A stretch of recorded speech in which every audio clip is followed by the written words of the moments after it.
सुतीली माँ। एक गांव में एक आदमी रहता था जिसका नाम रहीम था। इसकी 5 औलादें थीं। 2 बच्चे पहली बीवी से थे जो फौत हो चुकी थी। इसने दोबारा शादी की और उसकी दूसरी बीवी से 3 बच्चे थे। रहीम की दूसरी बीवी बहुत जालिम थी और उसने पहली बीवी के बच्चों का बिल्कुल भी ख्याल नहीं रखा। रहीम की पहली बीवी के बच्चे किरण और कबीर बहुत मासूम और फर्माबरदार थे। दूसरी बीवी नसरीन ने हमेशा उनके साथ बुरा सलूक किया।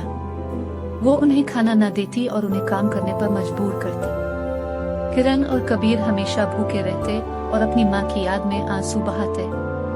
एक दिन जब रहीम खेत में काम कर रहा था, मौसम अचानक बदल गया और तेज बारिश शुरू हो गई। नसरीन ने इस मौका का फायदा उठाते हुए किरण और कबीर को घर से बाहर निकाल दिया। ये रात का वक्त था और बारिश बहुत शदीद थी। दोनों बच्चे सर्दी और भूख से कांपते हुए एक दरख्त के नीचे बैठ गए। इसी दौरान एक खूबसूरत परी वहां से गुजर रही थी। बच्चों की यह हालत देखकर परी को बहुत तरस आया। उसने उनके पास आकर पूछा, तुम यहाँ क्यों बैठे हो? किरण ने रोते हुए कहा, हमारी सौतेली माँ ने हमें घर से निकाल दिया है और हमारे वालिद खेत में काम कर रहे हैं। हम बहुत भूखे और सर्दी से काम कर रहे हैं। परी ने उनकी हालत देखकर उन पर तरस खाया और कहा, तुम दोनों मेरे साथ चलो, मैं तुम्हें एक खूबसूरत जगह ले जाऊंगी जहां तुम्हें किसी चीज की कमी नहीं होगी। परी ने अपने जादुई छड़ी से एक खूबसूरत पलंग बनाया और बच्चों को इस पर बिठाकर एक जादुई महल में ले गई। महल बहुत खूबसूरत था और वहां हर चीज मौजूद थी। परी ने बच्चों को खूबसूरत कपड़े पहनाए और उन्हें लजीज खाने दिए। किरण और कबीर बहुत खुश हुए और उन्होंने परी का शुक्रिया अदा किया। परी ने बच्चों से कहा, तुम दोनों यहाँ महफूज हो। मैं तुम्हारे वालिद को इत्तला दूंगी और उन्हें यहाँ ले आऊंगी। परी ने जादुई तरीके से रहीम को इस महल में पहुँचा दिया। रहीम ने जब अपने बच्चों को देखा तो वो बहुत खुश हुआ और उसने परी का शुक्रिया अदा किया।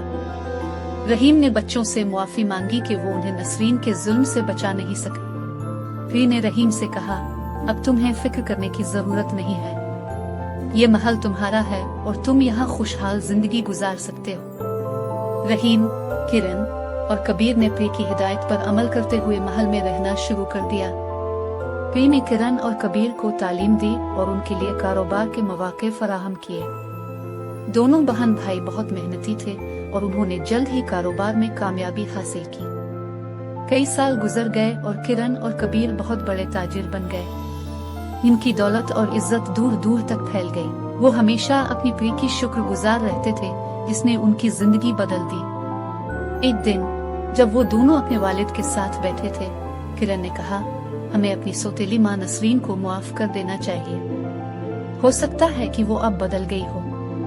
कबीर ने भी अपनी बहन की बात से इत्तेफाक किया और कहा, हाँ, हमें इसे मुआफ कर देना चाहिए। इसने जो किया वो बुरा था, लेकिन मुआफी देना ही सबसे बेहतरीन तरीका है। रहीम भी अपने बच्चों के फैसले से खुश हुआ और उन्होंने नसरीन को मुआफ कर दिया। उन्होंने नसरीन को भी अपने महल में बुला लिया और उसके साथ अच्छा सलूक किया।